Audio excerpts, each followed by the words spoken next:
বন্ধুরা, সুবচনের সাহিত্য সভায় আপনাদের আবার একবার স্বাগত জানাই। আমরা ধারাবাহিকভাবে পড়ছি তারাশঙ্কর বন্দ্যোপাধ্যায়ের একটি কালজয়ী উপন্যাস আরণ্যক নিকেতন। আজ দ্বিতীয় পর্ব। 1950 সাল, বাংলা 1356 সালের এক শ্রাবণ অপরাহ্নে জীবনমশাই এমনি করেই তাকিয়েছিলেন আকাশের দিকে। পথের উপর থেকে কেউ যেন তাকে ডাকলে, প্রণাম গো ডাক্তার জ্যাঠা। কে? মতি। কোথায় যাবি রে? মতি কর্মকার কয়লার ধুলো মাখা আতহাটি কাপড়খানা পরেই কোথায় হন হন করে চলেছে। গোষ্ঠ কর্মকারের ছেলে মতি। গোষ্ঠ ডাক্তারকে বড় ভক্তি করত, ডাক্তারও তাকে ভালোবাসতেন। গোষ্ঠ অনেকগুলি ওষুধ জানত, সন্ন্যাসী দত্ত ওষুধ। রঘুবর ভারতী ছিলেন বড় দরের যোগী। এসব ওষুধ তাঁর কাছ থেকে পেয়েছিল সে। ডাক্তারকে গোষ্ঠ ওষুধগুলি দিতে চেয়েছিল, ডাক্তার নেননি। তবে অনেক রোগীকে তিনি পাঠিয়ে দিতেন গোষ্ঠের কাছে, বিশেষ করে 2 দিন অন্তর জ্বরের জন্য। বড় পাজি জ্বর ওটা, পালা জ্বর, অর্থাৎ 1 দিন অন্তর জ্বর, তবু ওষুধ মানে। কিন্তু ওই 2 দিন অন্তর জ্বর ও ওষুধ মানে না, মানতে দীর্ঘদিন লাগে। কুইনিন ইঞ্জেকশনেও মানতে চায় না। অথচ ওই রঘুবর ভারতীর ওষুধে একদিনেই বন্ধ হয়ে যাবে। আগে গোষ্ঠ দিত, এখন মতিই দেয়।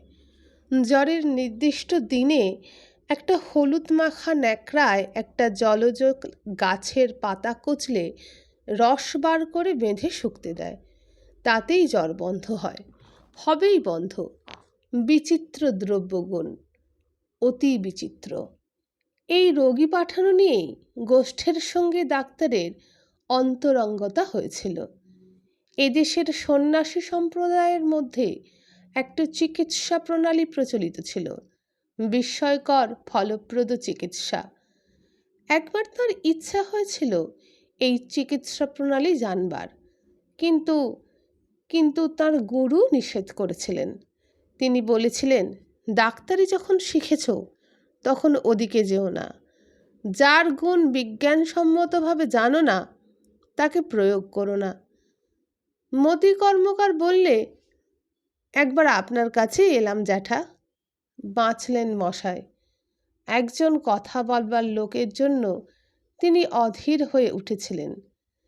এবার তক্তাপোশের ভালো করে বসে বললেন, পুরনো তাকিয়াটাকে টেনে নিয়ে আয়, এখানে বস। কি খবর বল? একবার আমার বাড়িতে যেতে হবে। কেন? মাকে একবার দেখতে হবে। কি হলো মায়ের? আগে মাসখানেক হবে পুকুর ঘাটে পা পিছলে পড়ে গিয়েছিল, তারপরেতে খুবই বেদনা হয়। নিয়ে গিয়েছিলাম হাসপাতালে, তখন দেখে বেঁধে ছেড়ে দিয়েছিল। বলেছিল দিন কতক ওটা হাঁটা করো না, সেরে যাবে। তাই গিয়েও ছিল, কিন্তু আবার আজ দিন আষ্টেক হলো বেদনা তার জাগিয়ে উঠেছে, দিন রাত কনকন করছে। আবার নিয়ে গেলাম হাসপাতাল, তা বললে এক্সরে করতে হবে। সে না হলে কিছু বলতে পারবে না, তা সে তো অনেক খরচ, অনেক ঝঞ্ঝাট। তাই বলি যাই জ্যাঠার কাছে। হাসলেন জীবন মশাই। বেচারি মতি। বুড়ো মা গলায় কাঁটার মতো লেগেছে। মায়ের উপর মতির গভীর ভালোবাসা। মায়ের প্রতি তার এই ভক্তির জন্য লোকে বুড়ো খোকা বলে। মায়ের কষ্টও সে দেখতে পারছে না, আবার এক্সরে করানো তার পক্ষে অনেক ঝঞ্ঝাট। অগত্যা এসেছে তার কাছে। তা বেশ, কাল সকালে যাব। আগে না, একবার এখনই চলুন। বুড়ি চিৎকার করছে আর গালাগাল করছে আমাকে, বলছে নিজের মেয়ে হলে এমনি অচিকিৎসাতে ফেলে রাখতে পারতিস। বলতে বলতে খানিকটা উচ্ছ্বসিত হয়ে উঠল মতি। সারা জীবন মায়ের অযত্ন করি নাই, আর মা আজ আমাকে কেঁদে ফেলল মতি। ডাক্তার বললেন, চল তবে দেখে আসি। খালি গায়েই বেরিয়ে পড়লেন মশাই। মতি ব্যস্ত হয়ে বললে, আপনার ছাতা? ছাতা লাগবে না, চল। এই ফিনফিনে জলে ছাতা লাগে না। ভারী পায়ে ডাক্তার হাঁটেন, গতি একটু মন্থর। মতি ছুটে চলে গেল। আমি যাই জ্যাঠা, বাড়িতে খবরটা দিগে। যা। এগিয়ে গিয়ে মতি বাড়িটা একটু পরিষ্কার করে ফেলবে, ছেলেপুলেগুলোকে সামলাবে। বোধহয় মতির মা ময়লা ছেঁড়া কাপড় পরে আছে, সেখানা পাল্টে তাড়াতাড়ি একখানা ফর্সা কাপড় পরাবে। ডাক্তারের অজানা তো কিছু নাই। বাড়ির দৌড়ে গিয়ে গলা ঝাড়লেন ডাক্তার। তারপর ডাকলেন, মতি। মতি সাড়া দিলে, আগে এই যাই। তার মানে আরও খানিকটা অপেক্ষা করুন ডাক্তার জ্যাঠা, এখনো প্রস্তুত হয়ে উঠতে পারি নাই। দাঁড়ালেন ডাক্তার। ভালোই হলো, বরাবর সামনে দেখা যাচ্ছে সোজা কাঁচা সড়কটা।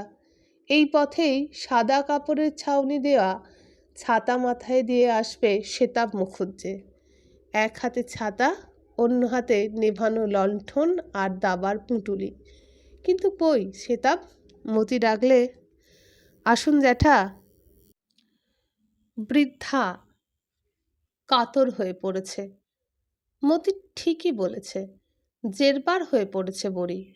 হাঁটুটা ফুলেছে। স্ফীত স্থানটার উপর হাত দিলেন ডাক্তার। রোগী কাতরে উঠল। ডাক্তার চমকে উঠলেন। জ্বরও হয়েছে যেন। হাঁটু থেকে হাত তুলে বললেন, হাতটা দেখি। নাড়ি ধরে বসলেন ডাক্তার। জ্বর হলো কবে থেকে? মতি বললে, জ্বর তো হয় নাই জ্যাঠা, হয়েছে। নাড়ি দেখতে দেখতেই বললেন ডাক্তার। মতির মা ঘুমটার ভিতর থেকেই ফিসফিস করে বলল, ও ব্যথার তারসে গা খানিক জ্বর জ্বর করছে, ব্যথা সারলেই ও সেরে যাবে। হ্যাঁ, ব্যথা সারলেই জ্বর সারবে, জ্বর সারলেই ব্যথা সারবে। না না, জ্বরের ওষুধ আমি খাবো না, জ্বর আপনি সারবে। আপনি আমাকে পায়ের বেদনার ওষুধ দেন, জ্বরের চিকিৎসার দরকার নাই। ও কিছু নয়, কুইনাইন আমি খেতে পারবো না, ফোঁড় নিতেও নাড়ব। ওপোস দিতে বুড়ি থেমে গেল। না খেয়ে থাকতে পারবো না বলতে বোধ করি লজ্জা পেল। ডাক্তার হেসে বললেন, উপোস তোমাকে করতে হবে না, সে আমি বলবো না তোমাকে। তুমি তো আর আমার আজকের রোগী নও গো, নতুন বউ থেকে তোমাকে দেখে আসছি আমি। সেবার পুরনো জ্বর সে তো আমিই সারিয়েছিলাম। গোষ্ঠ আমার কাছে কবুল খেয়েছিল। রাত দুপুরে হেসেল থেকে মাছ ভাত বের করে তোমাকে খাওয়াতো সে, সে আমি জানি। তাতেই আমি তোমার জন্য পোড়ের ভাতের ব্যবস্থা দিয়েছিলাম। হাসতে লাগলেন ডাক্তার। ঘুমটার মধ্যে জিভ কেটে লজ্জায় স্তব্ধ হয়ে গেল মতির মা। গোষ্ঠ তাকে চুরি করে খাওয়াতো না, সে নিজেই চুরি করে খেত। একদিন স্বামীর কাছেই ধরা পড়েছিল। তার পরদিনই গোষ্ঠ ডাক্তারের কাছ থেকে পোড়ের ভাতের ব্যবস্থা এনেছিল। ডাক্তার বললেন, তা বলো না, কি খেতে ইচ্ছে? চুপ করে রইল মতির মা। এরপর আর কি উত্তর দিতে পারে সে? লজ্জায় তার মাটির মধ্যে সেঁধিয়ে যেতে ইচ্ছে হচ্ছে। ছি ছি ছি। বলো, লজ্জা করো না, যা ইচ্ছে হয় খেও, যা খুশি। মতির দিকে তাকিয়ে বললেন, মায়ের যা ইচ্ছে হয় খেতে দিবি, বুঝলি? আর ওষুধ? শঙ্কিতভাবেই প্রশ্ন করলে মতি।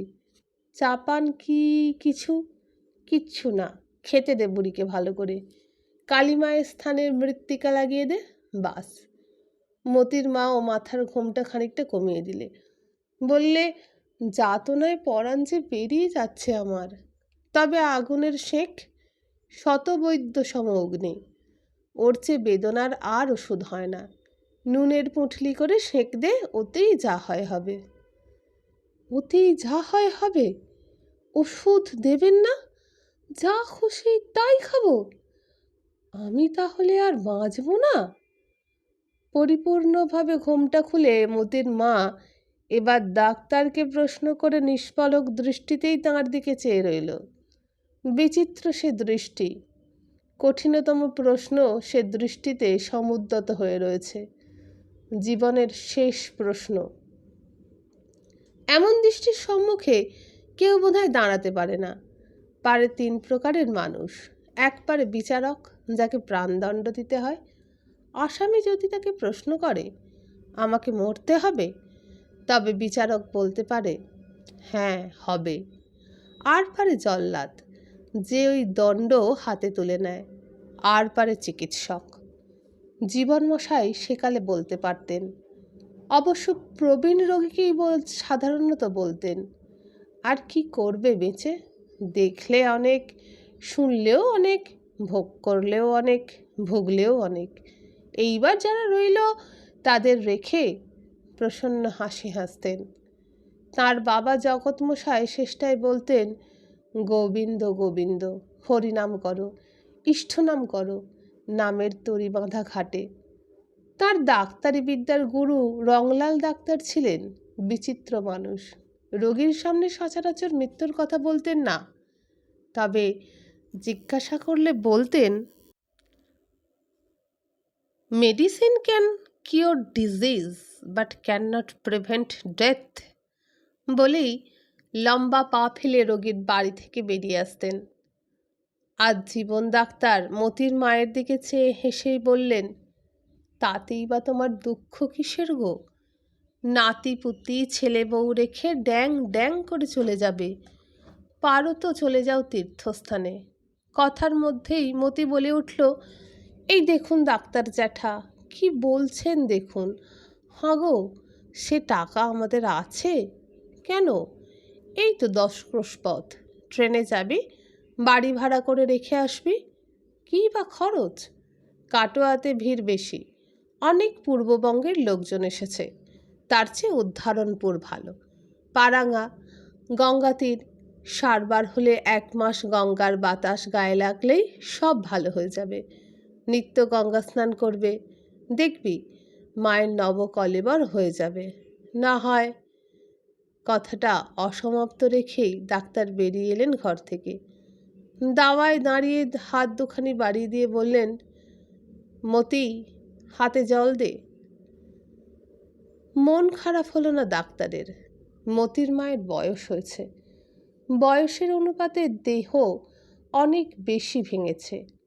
বাত জ্বর, পেটের গোলমাল, নানানখানা রোগ তো আছেই, তার উপরেই আঘাতে পায়ের হাড়ে আঘাত লেগেছে, ভেঙেছে। হয়তোবা শেষ পর্যন্ত আঘাতের স্থানটা পাকবে।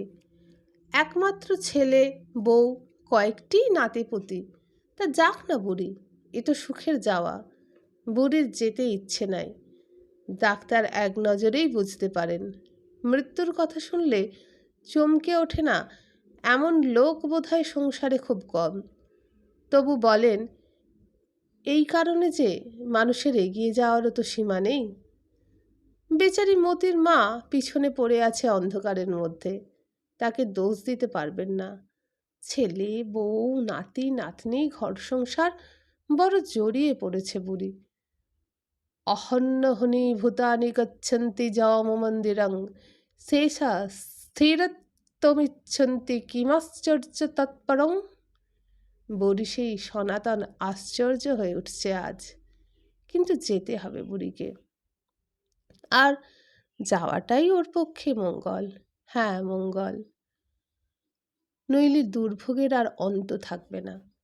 জীবন ডাক্তারের দেহখানা খুব ভারী। পা দুটো মাটির উপর দেহের ওজনের জোরে জোরেই পড়ে। ডাক্তার পথ দিয়ে চলেন। পাশের বাড়ির লোকেরা জানতে পারে ডাক্তার চলেছেন। এই শ্রাবণ মাসে ফিনফিনে বৃষ্টিতে পিছল এবং নরম মেটে রাস্তার উপর সন্তর্পণে পা ফেলে চলতে হবে। চোখ রাখতে হবে মাটির উপর। দুটোই ডাক্তারের পক্ষে বিরক্তিজনক, কিন্তু উপায় নাই। পা পিছলে বা পা ফসকালে আর রক্ষা থাকবে না। পৃথিবীকে মানুষ বলে মা, সবুজ ঘাসে আর ফসলে ঢাকা দেখে বলে কোমলাঙ্গী। একবার পড়লেই ভুল ভেঙে যায়। আপন মনেই ডাক্তার হাসেন। আরে আরে, ডাক্তার থেমে গিয়ে সতর্কবাণী উচ্চারণ করলেন। পথের ধারে একটা ডোবার মুখে এই অনাবৃষ্টির বর্ষায় সামান্য পরিমাণে খানিকটা জল জমেছে। দুটো ছেলে মেয়েতে পরমোৎসাহে তাই ছেঁচতে শুরু করেছে। কাদা গলা জল ছিটিয়ে রাস্তার ওইখানটা কর্দমাক্ত করে তুলেছে। ছেলে দুটো থেমে গেল। জীবনমশাই এখানে সর্বজনমান্য। কি করছিস? হচ্ছে কি? মাছ গো, তু বড়ি একটা লাটা মাছ। তুই তো মদন ঘোষের বেটা। হি গো, মদনার বেটা বদনা আমি। ডাক্তার হেসে ফেললেন। শুধু মদনার বেটা বদনা? তুই মদনার বেটা বদনার ঠ্যাঁটা, পাজির পাঝাড়া উল্লুক। কেনে, কি করলাম আমি? কি করলি? এবার কণ্ঠস্বর স্নিগ্ধ করে ডাক্তার বললেন, এমনি করে বাবার নাম নিজের নাম বলতে হয়? ছি ছি ছি। বলতে হয়, আজ্ঞে হ্যাঁ, শ্রী মদনলাল ঘোষের ছেলে আমি। আমার নাম শ্রী বদনলাল ঘোষ, বুঝলি? বদন ঘাড় কাত করে মাথাটা কাঁধের উপর ফেলে দিলে। খুব খুশি হয়েছে বদন। ডাক্তার বললেন, আর এটি কে? ছেলেটি বেশ সুশ্রী, সুন্দর চেহারা। এই গ্রামের বলে মনে হচ্ছে না। ডাক্তারের কথার উত্তর দিলেন না। বদন বললে, এ আমাদের গাঁয়ে এসেছে, সরকারদের বাড়ি, মামার বাড়ি এসেছে। আচ্ছা, অহিন্দ্র সরকারের মেয়ে অতসীর ছেলে? ছেলেটি ঘাড় নেড়ে দিলে দুবার। হ্যাঁ। ডাক্তার বললেন, জলে ভিজো না, বাড়ি যাও, সর্দি হবে, জ্বর হবে, মাথা ধরবে। বদন বললে, আপনি ভিজছ কেন? ডাক্তার কৌতুকে সশব্দেই হেসে উঠলেন। বললেন, আমি ডাক্তার রে দুষ্ট, অসুখ আমাকে ভয় করে। যা, বাড়ি যা, চল আমাদের সঙ্গে চল। ছেলে দুটোকে সঙ্গে নিয়েই তিনি ফিরলেন। সেতাব না এলে এদের নিয়ে একটু আমোদ করবেন। চলতে চলতে ডাক্তার বললেন, জানিস, আমড়া খেলে অম্বল হয়, অম্বল হলে জ্বর হয়, কিন্তু ডাক্তারেরা খায়। লোককে বলি আমরা খাই আমরা, লোককে বলি খেও না আমরা। আরোগ্য নিকেতনের বারান্দায় ইতিমধ্যেই সেতাব মুখুজ্জে কখন এসে বসে আছেন। ডাক্তারকে দেখে তিনি বললেন, গিয়েছিলি কোথা? আমি এসে ভাবি গেল কোথায়। নন্দ কি ইন্দির দুজনের একজন পর্যন্ত নাই। ছেলে দুটোকে ছেড়ে দিয়ে ডাক্তার বললেন, যা, বাড়ি যা তোরা। সেতাবকে বললেন, গিয়েছিলাম মতি কর্মকারের বাড়ি, মতির মায়ের হুকুম এসেছে। বস, চায়ের জন্য বাড়িতে বলে আসি। কলকের টিকেটা ধরিয়ে দে তুই, ইন্দির বাইরে গিয়েছে। 7-8টা কলকেতে তামাক সাজা আছে, এছাড়াও তামাক টিকে আছে। খাওয়া দাওয়ার পরই নন্দ সাজিয়ে দিয়ে গেছে। তারপর প্রয়োজনের সময় ইন্দির থাকলে ইন্দির, না থাকলে ডাক্তার বা সেতাব নিজেরাই কেউ দরকার মতো কলকেতে আগুন দিয়ে নেয়। এখন দুজনে বসবেন দাওয়াতে। চলবে দাওয়া খেলা। কতক্ষণ চলবে কে জানে। বাড়িতে ভাত ঢাকা থাকবে, তবু তো আগেকার কালের শক্তিও নাই, উৎসাহও নাই। চায়ের বরাত করে তামাকের টিকে ধরিয়ে দিয়ে দাবায় বসলেন দুজনে। খেলাটা হঠাৎ যেন জমে উঠল। সেতাবের মন্ত্রীটা ধাঁ করে মেরে বসলেন মশাই। ওদিকে আকাশে মেঘও বেশ জমেছে, বৃষ্টিও বেশ সুর ধরেছে। ঝিপ ঝিপ করে বৃষ্টি নেমেছে। বৃষ্টি খানিকটা হবে বলে মনে হচ্ছে। নীরবেই খেলা চলছিল। সেতাব মুখুজ্জে বললেন, ভিতরে চল জীবন, গা শিরশির করছে। শিরশির করছে? কেন রে? আমার তো বেশ আরাম বোধ হচ্ছে। তোমার কথা আলাদা। এত চর্বিতে শীত লাগে কখনো? আমার শরীরটাও ভালো নাই। জ্বর হয়নি তো? দেখি হাত। না, হাত দেখতে হবে না, ওই তোর বাতিক। আমি নিজেও জানি হাত দেখতে, দেখেছি, নাড়ি গরম একটু হয়েছে। ও কিছু নয়, চল ভেতরে চল। সেতাব সরিয়ে নিলেন হাতখানা। ডাক্তার কিন্তু ছাড়লেন না। হাত বাড়িয়ে একরকম জোর করে সেতাবের হাতখানা টেনে নিলেন। হ্যাঁ, বেশ উত্তাপ হাতে, কিন্তু নারী অনুভব করার সুযোগ পেলেন না। সেতাব মুখুজ্জে হাতখানা ছাড়িয়ে নেবার চেষ্টা করছে। ছাড়, হাত ছাড় জীবন, হাত ছাড়। পাগলামি করিস নি সেতাব, নারী দেখতে দে। না, চিৎকার করে উঠল সেতাব। আরে হলো কি তোর? আরে, বিস্মিত হয়ে গেলেন জীবন ডাক্তার। না না না, ছেড়ে দে আমার হাত, ছেড়ে দে। ঝটকা মেরে ডাক্তারের হাত থেকে হাত ছাড়িয়ে নিয়ে শ্বেতাব উঠে দাঁড়ালেন। তার নিজের লণ্ঠনটা এক পাশে নামানো ছিল, সেটা জ্বালবার অবকাশও ছিল না। নেভানো লণ্ঠনটা নিয়ে সঙ্গে সঙ্গে নেমে পড়লেন দাওয়া থেকে। শ্বেতাব, ছাতা, তোর ছাতা। এইবার শ্বেতাব ফিরলেন। ছাতাটা নিয়ে লণ্ঠনটি জ্বালতে জ্বালতে বললেন, নিজের নারী দেখ, তুই তুই এইবার যাবি, আমি বললাম। লোকের নারী দেখে নিদান হেঁকে বেড়াচ্ছিস, নিজের নিদান হাঁক। শ্বেতাব চলে গেল সেই বৃষ্টির মধ্যেই। ডাক্তার চুপ করে দাঁড়িয়ে রইলেন। শ্বেতাব মধ্যে মধ্যে এমনই অকারণে রেগে ওঠে। অকারণ ঠিক নয়, নিজের চাল ভুল হলে মনে মনে রাগেন নিজের ওপরই। তারপর একটা যে কোনো ছুতোতে ঝগড়া করে বসেন, উঠেও চলে যান। ফেরানো তাকে যায় না। পরের দিন ডাক্তার যান তার বাড়ি। গেলেই শ্বেতাব বলেন, আয় আয়, বস বস, এই যাব বলে উঠছিলাম আর তুইও এলি। ডাক্তার একটু হেসে বাড়ির ভিতরে যাবার জন্য ঘুরলেন। ডাক্তারখানার দরজা বন্ধ। তিনি থমকে দাঁড়ালেন ঘরের দরজা বন্ধ করতে গিয়ে। আজ শ্বেতাবের রাগটা প্রচ্ছন্ন বিকার নয় তো, উত্তাপে অল্প জ্বর মনে হলো, কিন্তু নারী দেখতে তো শ্বেতাব দিলে না। ভ্রু কুঞ্চিত করে তিনি কিছুক্ষণ দাঁড়িয়ে রইলেন। ভাবছিলেন যাবেন এক্ষুনি শ্বেতাবের বাড়ি। ফল নেই।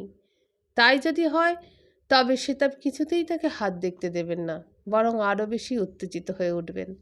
আর বৃষ্টিতে ভিজে এই অনিষ্ট, সে যা হবার হয়েছে। মৃত্যু আর রোগের মধ্যে একটা যোগাযোগও আছে, যা বিচিত্র এবং বিস্ময়কর।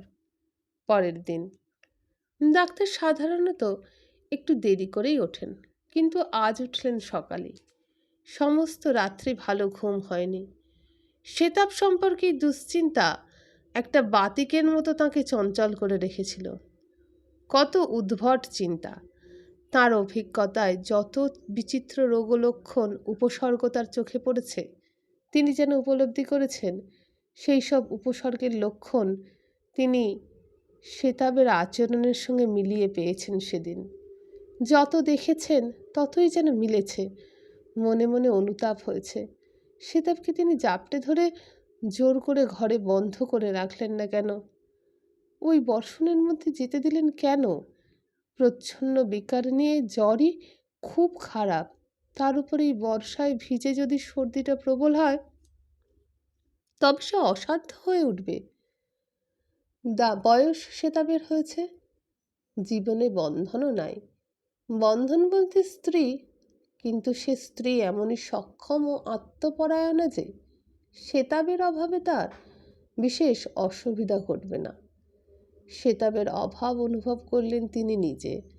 শ্বেতাব না হলে তার দিন কাটে না, তিনি থাকবেন কাকে নিয়ে? সকালে উঠেই তিনি শ্বেতাবের বাড়ি যাবার জন্য প্রস্তুত হলেন। ডাক্তারগিন্নিও সকালেই ওঠেন এবং তার বিচিত্র স্বভাবের বিচিত্রতম অংশটুকু এই প্রথম প্রভাতেই আত্মপ্রকাশ করে থাকে। নাম তার দুর্গা। দুর্গা প্রভাতে ওঠেন যুদ্ধোদ্যতা দশপ্রহরণ ধারিণীর মতো। মেজাজ সপ্তমে উঠেই থাকে। সেই মেজাজে বকে ঝোঁকে বাড়িটাকে সন্ত্রস্ত করে দিয়ে কিছুক্ষণ পরে আশ্চর্যভাবে ধীর স্থির হয়ে আসেন। ডাক্তার দেরিতে ওঠেন, সেসব কারণে ওটা তার মধ্যে একটা প্রধান কারণ। গিন্নি স্থির হলে নিশ্চিন্ত হয়ে গ্রাত্যোত্থান করেন তিনি। ডাক্তার গিন্নি অনেক আগেই উঠে বাসন মাজাচিকে তিরস্কার করছিলেন। বালি এবং করে ছাই দিয়ে বাসন মাজার জন্য। ওতে বাসনের পরমায়ু কতদিন? সংসারে যারা সিদ্ধ পুরুষ, মৃত্যু যাদের ইচ্ছাধীন, তাথের মাথায় ডান্ডা মারলে তাঁরাও মারতে বাধ্য হন। ও তো নির্জীব কাঁসার গেলাস, বালি দিয়ে দুবেলা ঘষলে ও আর কতদিন? কাঁসার দাম যে কত দুর্মূল্য হয়েছে সেও তাকে স্মরণ করিয়ে দিচ্ছিলেন। ডাক্তার উঠে আসবার সময় কেশে গলা পরিষ্কার করে সাড়া দিয়ে বেরোলেন। তারপর গম্ভীরভাবে বললেন, আমি বেরোচ্ছি একবার মাঠে। সকালবেলা উঠেই প্রথম কথাটি তাকে মিথ্যে বলতে হলো, নইলে গিন্নির দৃষ্টি এবং হুঙ্কার ভস্যলোচন ভস্যকারিণীর মতো প্রথম এবং ভীষণ হয়ে উঠবে। ছাতাটি নিয়ে বেরিয়ে সোজা এসে উঠলেন ওই বড় বাজারের গ্রামখানিতে। সদর রাস্তা থেকে ছোট পথ ধরে শেতাবের বাড়ির সামনে এসে দাঁড়ালেন এবং ডাকলেন, শেতাব। শেতাবও তখন উঠেছে। ঘরের ভিতর তক্তাপোশের উপর বসে তামাক খাচ্ছেন। বাইরে ডাক্তারকে হেসে বললেন, এসেছিস? ডাক্তার ঘরে ঢুকে তক্তপোশের উপর বসে বললেন, যাক, জ্বর নাই তো? মুখ দেখে মনে হচ্ছে ছেড়ে গিয়েছে। শেতাব হাতখানি বাড়িয়ে দিলেন। দেখ। দেখব? হাসলেন ডাক্তার। দেখ, নিদান একটা হাঁক দেখি। আর তো পারছি না, জীবনে ঘেন্না ধরে গেল। ডাক্তার হেসে বললেন, তা কাল রাত্রে বুঝেছি, যে রাগ তোর আমার উপর। শেতাব ওদিক দিয়েই গেলেন না। বললেন, কাল রাত্রে বুড়ি আমাকে যা বকলে সে তোকে কি বলবো। এক মুঠো মুড়ি পর্যন্ত খেতে দিলে না। বললাম, সর্দিতে গা গরম হয়েছে, জীবন আমাকে দুধ মুড়ি খেতে বলেছে। ঘি ময়দা থাকলে 4খানা গরম লুচি সব থেকে উত্তম। ঘরে ঘি ময়দা আছে বুঝলি, জেনেই আমি বলেছিলাম। বাজারে ময়দা মেলে না, আমার জমিতে মন্দই গম হয়েছিল, সে পিষিয়ে ময়দা করিয়ে রেখেছি। বাড়ির দুধ হয় না করেও 1.5 হয়, আর তার সবটুকু জমিয়ে বুড়ি ঘি করে। একদিন স্বরের মুখ দেখতে পাই না, কালই বিকেলে স্বর গলিয়েছে যে। না, তোকে কি বলবো, আমাকে ন ভূত ন ভবিষ্যতি তোর বাপান্ত পর্যন্ত করে ছাড়লে। এই সকালে খিদেতে পেট জ্বলছে খান্ডব দাহনের মতো। কি করব? বসে বসে তামাক টানছি। এর চেয়ে যাওয়াই ভালো। কি হবে বেঁচে? ডাক্তার হাতখানা এবার টেনে নিলেন। স্পর্শমাত্রই বুঝলেন জ্বর ছেড়ে আসছে।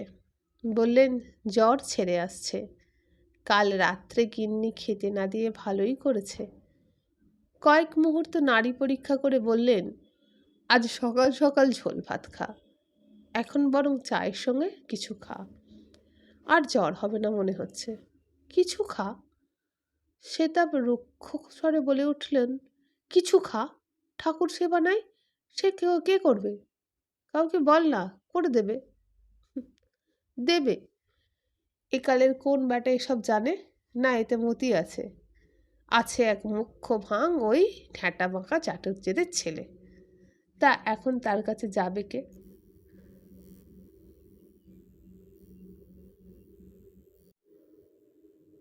যদি ব্যাটা বুঝতে পারে যে আমি খেয়েছি, তাহলে আগেই 1 আনা পয়সা চেয়ে বুঝবে, এক বেলাতেই। তাই দিবি, শরীর আগে না পয়সা আগে? খিদেই তোর পেট জ্বলছে, আমি বুঝতে পারছি। তুই খা, আমি বরং ব্যবস্থা করছি। আমাদের গ্রামের মিশ্রদের কাউকে পাঠিয়ে দেবো, বুঝলি? খা তুই, পেট ভরে খা। চায়ের সঙ্গে মুড়ি ফেলে নাস্তা কর। সেতাব এবার চুপি চুপি বলল, তুই বল না, একটু হালুয়া করে দিক। ময়দা চাললেই সুজি বেরোবে। চিনি অবশ্যই নাই, তা ভালো গুড় আছে। খেজুর গুড়ের পাটালিও আছে ওর ভাঁড়ারে, বুঝলি? রোজ রাত্রে দুধের সঙ্গে ভাত খায় আর ওই পাটালি বার করে খায়। ভাবে আমি ঘুমিয়ে পড়েছি। আমি সারা দিই না, কিন্তু গন্ধ পাই। বল না ওকে। ডাক্তার হেসে ফেললেন। খাওয়ার বিলাসে সেতাব চিরকাল বিলাসী। একটু ভালো মন্দ খেতে ভালোবাসুন বলে ওর স্ত্রী নাম দিয়েছে বালক দাসী। বলে, উনি আমার বালক দাসী, ভালো মন্দ খেতে ভালোবাসি। রাম রাম রাম, জিভখানা কেটে ফেলো গিয়ে। না খেলে মানুষ বাঁচে না। খিদে পেলে পৃথিবী অন্ধকার, তাই খাওয়া। তা বলে এটি খাবো, ওটি খাবো, সেটি খাবো, এ কি আবদার? রামচন্দ্র! ভালো মন্দ খাওয়ার রুচি ওদের স্বামী স্ত্রী দুজনেরই। বার্ধক্যের সঙ্গে সেই রুচি আরও বেড়েছে। এই নিয়ে স্বামী স্ত্রীর মধ্যে ঝগড়া বাঁধে। ডাক্তারকে মধ্যে মধ্যে মধ্যস্থতা করতে হয়। সেতাবের কথা শুনে ডাক্তার তাই হাসলেন। সেতাব ভ্রু কুঞ্চিত করে বললেন, হাসলি যে? ডাক্তার বললেন, নিদান হাঁকতে বলেছিলি না? মুহূর্তে সেতাবের মুখ শুকিয়ে গেল। ডাক্তার সেটুকু লক্ষ্য করলেন এবং সমাদরের সঙ্গে অভয় দিয়ে পিঠে হাত বুলিয়ে বললেন, না না, তা বলিনি, ভয় পাস নে, এখনো অনেক দেখবি রে তুই, দেরি আছে, রুচি এখনো সমানে আছে, কিন্তু আজ আর হালুয়াটা খাস নে, জ্বরটা একেবারে ছেড়ে যাক, বরং একবেলা আজ ঝোল ভাত খা, ও বেলা যদি তোর জ্বর আর না আসে, কই দেখি, দে নাড়িটা দেখি। গায়ে হাত দিয়ে জ্বর ছাড়ছে বুঝে আর নাড়ি দেখেননি, জ্বর আসবে কিনা দেখি। নাড়ি ধরে ডাক্তার হাসলেন, বললেন, না, জ্বর আর আসবে বলে মনে হচ্ছে না, হালুয়া কাল তোকে আমি খাওয়াবো, আজ না। কিন্তু হঠাৎ হালুয়াতে এমন রুচি হলো কেন বলতো? চামড়ির নাম শুনে বমি আসছে, বুঝেছিস না কীরকম অরুচি হয়ে গিয়েছে। তা তুই এক কাজ কর, দোকান থেকে 4খানা বিস্কুট আনিয়ে দিতে বল, তাই বলে যা, চায়ের সঙ্গে ভিজিয়ে সে ভালো লাগবে। বিস্কুট নিজে পাঠিয়ে দেবেন প্রতিশ্রুতি দিয়ে ডাক্তার উঠলেন। সেতাব গৃহিণী এক্ষুনি তর্ক তুলবেন, রোগীর এই অবস্থায় মুড়ি বেশি উপযোগী অথবা বিস্কুট বেশি উপযোগী। একেবারে সমকক্ষ চিকিৎসকের মতোই তর্ক তুলবেন এবং প্রশ্ন করবেন, দেশে যে আগেকার কালে বিস্কুট ছিল না, তখন রোগীরা খেত কি, এবং বিস্কুট খেত না বলে তারা কি মনুষ্যপদবাচ্য ছিল না, না তাদের রোগ সারত না? সেতাব গৃহিণী নারী না হয়ে যদি পুরুষ হতেন তবে বড় উকিল হতে পারতেন। রাগ করে চেঁচামেচি করবেন না, নিজের খুঁটে শক্ত হয়ে দাঁড়িয়ে কূটতর্ক করবেন। কার সাধ্য তাকে এক পা হটায়? এই যুগে জন্মালেও জন্ম সার্থক হতে পারত। এখন তো মেয়েরাও উকিল, জজ, ম্যাজিস্ট্রেট হচ্ছেন, দেখতে পাওয়া যাচ্ছে। ডাক্তার মনের মধ্যে এই কথাগুলি ভেবে নিলেন।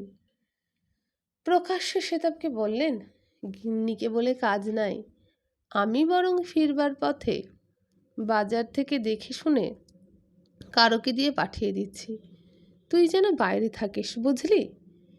নিজের পথ্য সম্পর্কে আশ্বস্ত হয়ে সেতাব এবার হাত ধরে বললে, বস বস, একটু চা খেয়ে যা। ডাক্তার হেসেই বললেন, চা খাবো তো তোর বিস্কুট পাঠাবো কখন রে? তাছাড়া কর্মফল ভোগ সেই বা কে করবে?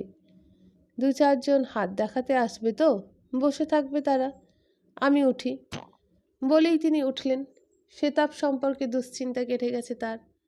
পরমানন্দ মাধব, পরমানন্দ মাধব মৃদু স্বরে জপ করতে করতে ভারী পা ফেলে তিনি অগ্রসর হলেন। মাথার ছাতাটা একটু নামিয়ে মাথার উপরে ধরলেন। সাধারণ লোকে যাদের ঘরে রোগী আছে তারা দেখতে পেলে তাকে ছাড়বে না। ডাক্তারবাবু, একটু দাঁড়ান, ছেলেটার হাত দেখে যান, কি আমার একবার বাড়ি চলুন, আজ 10 দিন পড়ে আছে আমার বাবা, একবার হাতটা দেখুন। তারপর অনর্গল প্রশংসা, যার নাম নিছক তোষামত। বিনা পয়সায় একবার ডাক্তার দেখানো, ওতে অবশ্য জীবনমশাইয়ের খুব একটা আপত্তি বা দুঃখ নেই, কারণ বাপের আমল থেকে তাঁর আমল পর্যন্ত বিনা ফিতেই গরিব গুণা মধ্যবিত্তদের চিকিৎসা করে এসেছেন। কিন্তু এই বয়সে আর না। তাছাড়া এই বাদলার দিনে ঠান্ডা সকালবেলাতেও তার কান ঝাঁ করে উঠল। লোকে নাকে আর চায় না, হ্যাঁ চায় না, বলে সে আমলের ডাক্তার, তাও পাশ করা নয়, আসলে হাতুড়ে। এখন চিকিৎসার কত উন্নতি হয়েছে, সেসবের কিচ্ছু জানে না। কেউ কেউ বলে গোবর্দি। হন হন করে হাঁটলেন ডাক্তার। পথের পাশেই হাসপাতাল, পাশেই তৈরি হচ্ছে নতুন হেলথ সেন্টার। ওদিকে একবার না তাকিয়ে পারলেন না। যাবার সময়ও তাকিয়েছিলেন, তখন সব নিঝুম স্তব্ধ ছিল, এখন জেগেছে সব। হাসপাতালটার বারান্দায় কজন রোগী বাইরে এসে বসেছে, ঝাড়ুদারেরা ঘুরছে স্বামী স্ত্রীতে। ওই নার্সদের ঘর থেকে 2জন নার্স বেরিয়ে চলেছে হাসপাতালের দিকে। এদিকে চ্যারিটেবল ডিসপেন্সারির বারান্দায় এর মধ্যেই কজন রোগী এসে গেছে, আজও আসছে, আরও আসবে। ওই ওদিকে হেলথ সেন্টারের নতুন বাড়ি তৈরি হচ্ছে, প্রকাণ্ড বড় বাড়ি, অনেক আয়োজন, অনেক বিভাগ, অনেক বেড। শিশু মঙ্গল, মাতৃমঙ্গল, সংক্রামক ব্যাধির বিভাগ, সাধারণ বিভাগ, সার্জারি বিভাগটা বড় হবে। তাতে রক্ত থেকে যাবতীয় পরীক্ষার ব্যবস্থা থাকবে। তা ভালোই হচ্ছে। রোগ যেরকম দেশ ছেয়ে ফেলেছে, তাতে এমনি বিরাট ব্যবস্থা না হলে প্রতিবিধান হবে না। ডাক্তারের মনে পড়ল প্রথম হয়েছিল ওই চ্যারিটেবল ডিসপেন্সারিটি, সে হলো 1902 বা 3 সাল। তার আগে? প্রণাম ডাক্তারবাবু, কোথায় গিয়েছিলেন? ডাকে? ডাক্তার চকিত হয়ে মুখ ফেরালেন। দেখলেন এখানকার চ্যারিটেবল ডিসপেন্সারির কম্পাউন্ডার হরিহর পাল তার পিছনেই সাইকেল ধরে দাঁড়িয়ে আছে। বাড়ি থেকে ডিসপেন্সারিতে আসছে। তাকে চিনেই বোধহয় বেল না দিয়ে রথ থেকে নেমে পদাতিক হয়ে তার সম্মান দেখিয়েছে। সস্নেহে ডাক্তার বলল, ভালো আছো হরিহর? আজ্ঞে হ্যাঁ। তারপর খবর ভালো তো? কীরকম চলছে তোমার? ওই কোনো রকমে চলে যায় আর কি। ডাক্তার বুঝলেন হরিহরের প্র্যাকটিস ভালোই চলছে আজকাল। ঘুরে দাঁড়ালেন তিনি, বললেন, পেনিসিলিন চালাচ্ছ খুব? এ তো পেনিসিলিনের যুগ। আগে তা বটে, সবেই পেনিসিলিন। ওষুধটা খাটেও বটে। বলতে বলতেই সামনের দিকে, অর্থাৎ মশাইয়ের পিছন দিকে তাকিয়ে হরিহর একটু চঞ্চল হয়ে বললে, ডাক্তারবাবু আসছেন আমাদের গ্রাম থেকে।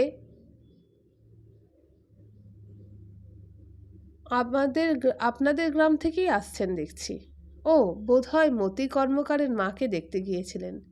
কাল রাত্রে মতি এসেছিল, কল দিয়ে গিয়েছিল। মনের মধ্যে বিদ্যুৎ তরঙ্গ খেলে গেল মশায়ের। তাকে অবিশ্বাস করেই তাহলে মতি কল দিয়ে গিয়েছে তার মাকে দেখতে? মুহূর্তে ঘুরে দাঁড়ালেন মশাই। ওদিকে হাসপাতালের নতুন ডাক্তারটির বাইসাইকেল দ্রুত গতিতে এগিয়ে আসছে। জীবন মশাই নমস্কার করলেন। নমস্কার। হাসপাতালের ডাক্তার নামলেন বাইসাইকেল থেকে।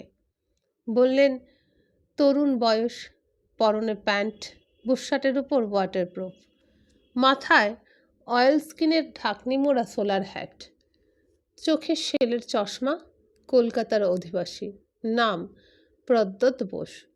প্রতি নমস্কার করে প্রদ্যোৎ বললেন, ভালো আছেন? ভালো? তা রোগ তো নেই। সংসারে তো একেই ভালো থাকা বলে। তারপর মতির মাকে দেখে এলেন? হ্যাঁ, কাল রাত্রে মতি এসে বললে রাত্রেই যেতে হবে। তার মা নাকি যন্ত্রণায় অধীর অস্থির হয়ে পড়েছে, সে কিছুতেই ছাড়বে না। কেসটা তো জানা। প্রথম যখন পড়ে যায় তখন কিছুদিন হাসপাতালে ছিল, কমেও গিয়েছিল বেদনা, তারপর বেদনা বেড়েছে আবার। বোধহয় ওই অবস্থাতেই ঘোরাফেরা কাজকর্ম করেছে। আমার ধারণা আবারও ধাক্কা টাক্কা লাগিয়েছিলেন। তাই আপনি তো গিয়েছিলেন কাল বিকেলে, সবই তো জানেন। হ্যাঁ দেখেছি, তাই তো জিজ্ঞাসা করছি কেমন দেখলে? একটু পাকিয়ে গেছে, এক্সরে না করলে ঠিক ব্যবস্থা করা যাবে না। ভিতরের কোথাও হাড়ের আঘাত গুরুতর হয়েছে, ফেটে থাকতে পারে। যদি ফ্র্যাকচার হয়ে ঘাড়ের কুচিটুচি থাকে তো অপারেশন করতে হবে। ব্যবস্থা হলেই সেরে যাবে, মারাত্মক কিছু নয়। ঠোঁট দুটিতে তাচ্ছিল্যের ভঙ্গি ফুটিয়ে তুললেন তিনি। মশাই একটু ভাবলেন, তারপর বললেন, কুচিটুচি নেই, ফ্র্যাকচার নয়, ব্যথাটা সরে নড়ে বেড়াচ্ছে, সঙ্গে সঙ্গে ফুলোটাও। আমার অবশ্যই সার্জারিতে বিদ্যে বুদ্ধি নাই, ভালো বুঝি না, বুঝি নারী। আমার যা মনে হয় তাতে ওটা উপলক্ষ, যাকে বলে হেতু। আসলে কথাটা অর্ধসমাপ্ত রেখে একটু হেসে ইঙ্গিতের মধ্যে বক্তব্য শেষ করলেন। প্রদ্যোৎ ডাক্তার মুখের কথা কেড়ে নিয়ে একটু কড়া সুরেই বললেন, হ্যাঁ, আপনি তো জ্ঞানগঙ্গার ব্যবস্থা করে দিয়ে এসেছেন। হাসলেন প্রদ্যোৎ ডাক্তার।